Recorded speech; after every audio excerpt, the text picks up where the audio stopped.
Now I'm And when triggered because I'm in Vermont here, sitting here thinking I'm never going to see my family again. So which is a lie.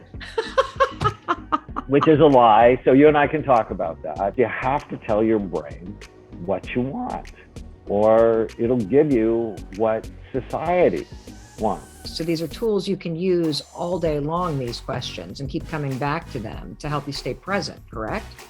Correct. Happiness is not frivolous, that it's a moral obligation because of how you impact other people.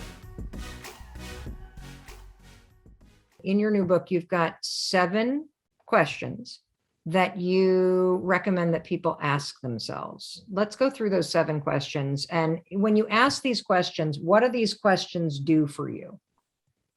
Well, I've been working on helping people change for a long time, and I realize the more effective I am, the simpler I get. If I can make it really simple. And I worked with BJ Fogg. Do you know BJ? Hold on 1 second. I need to hug my son because I'm leaving today for 2 weeks and I'm not going to see him. That'll make you happy. So happy. Oh my God, I love you. I love you. I love you. I love you. Have an awesome scrimmage. Say hi to Dr. Amen and everybody on the internet. Hi. Nice to see you. I'll talk to you later. I Dave. will call me. Okay. Bye, dude. Bye. Okay. Thank you for that. Okay. So the 7 questions you were talking about BJ Fogg. And Do you know BJ Fogg? I don't know BJ Fogg personally, but I'm aware of the work and the research. Yes. Oh, you would love him because so much of what you teach is a tiny habit. It's super simple, and that's why it's so effective. And so I worked with him for 6 months to create tiny habits for brain health. And ultimately, it's these 7 questions. Number 1, am I doing something today that makes me uniquely happy based on my brain type? 2, is this good for my brain or bad for it? That's the mother tiny habit. You want to be happy, you got to get a healthier brain. So you asked the second one kind of throughout the day, is this good for my brain? Turning on this, flipping through social media for the next 45, is this actually good for my brain? Obviously not. Put the phone down. Okay. Right, or what you're going to go drink, or what you're going to eat, or what you're going to smoke, or the interaction you're going to have with your spouse. Is this good for my brain or bad for it? You just have to know the list. 3, am I supplementing my unique brain every day? Because based on your brain type, there are different supplements for the persistent person versus the cautious person. 4, do I choose food I love that loves me back? 5, is it true? Right? Whatever thought pops up in your head, is it true? So really become good at just questioning the nonsense, the noise that goes through your head. And one of my favorite questions, this is a sub question of 5. What went well today? I put myself to bed every night with, I say a prayer and then I go, what went well today? And I start at the beginning of the day and I go, usually I'm asleep by lunchtime, but I love that exercise because it's like a treasure hunt every day. That, because you and I are both busy, and so great things happen and we often gloss over them, where I'm like, oh my God, that was so cool. Like my daughter is going to move closer to me, which makes me happy. Now I'm triggered because I'm in Vermont here, sitting here thinking I'm never going to see my family again. So which is a lie.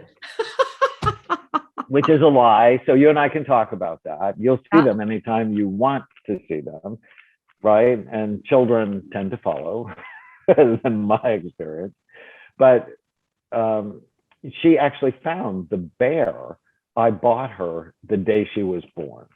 And the music box still worked. And she sent me the picture and it made me teary. But then, I'm busy. I didn't think about it again.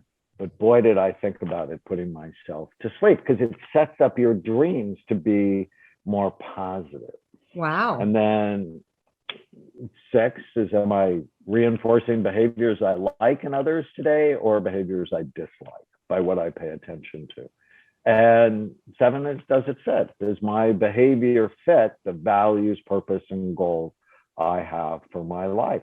Because you have to tell your brain what you want, or it'll give you what society wants, which It's so is true. consuming junk food and watching, trash on social media. Well, what I love about all these questions is that kind of the first one that was, am I doing something for myself that makes me uniquely happy? And the one about what went well today are things that begin and end your day.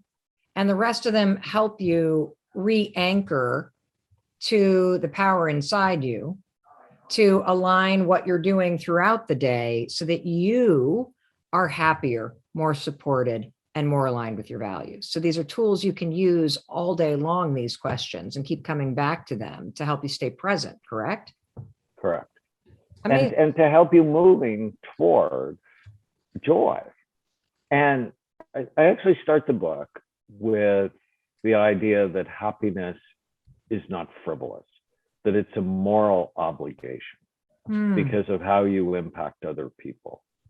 If you've ever been raised by an unhappy parent or married to an unhappy spouse, I guarantee you those people will say, yes, happiness is an ethical issue. And so people think of it as fluff, and this isn't fluff.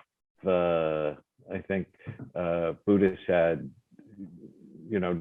happiness is the way, it's the purpose in life. And hedonism is actually the enemy of happiness, because hedonism wears out your pleasure centers in your brain. And, I've been blessed to see some really amazing stars. And you just saw how fame trashed their brain. right. I'm in Justin Bieber's docuseries Seasons, and he's just a perfect example of a talented kid who fame nearly cost him his life. It's not hedonism we're after.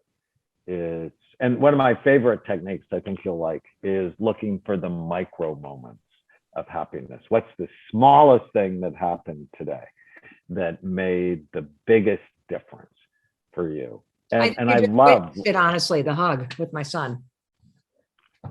Because I'm going on. And those things happen a lot, but people don't pay attention to them. And so you hug them an extra second longer, and you're getting dopamine and oxytocin and serotonin. I talk about the chemicals of happiness as well. Hey, thanks for watching. I love that you're here. Make sure you subscribe. And if you love this video, you're going to absolutely love this one that's coming next.